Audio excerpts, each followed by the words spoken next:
మల్లేశన్న బిడ్డ గడికొస్తాంది.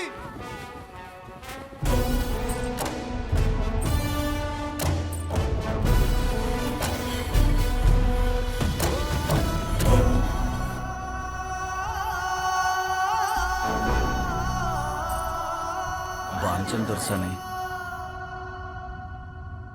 మల్లేశన్న బిడ్డ.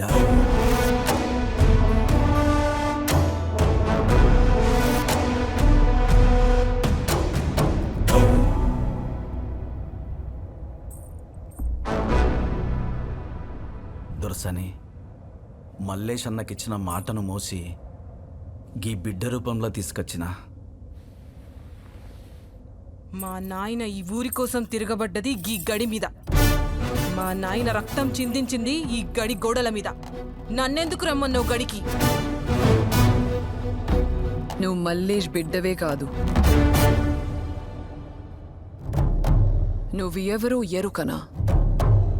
నీ పుట్టుక గత చరిత్రకి సమాప్తం, కొత్త చరిత్రకి పునాది. తెలుసుకోవాల్సింది జరిగిన సత్యం.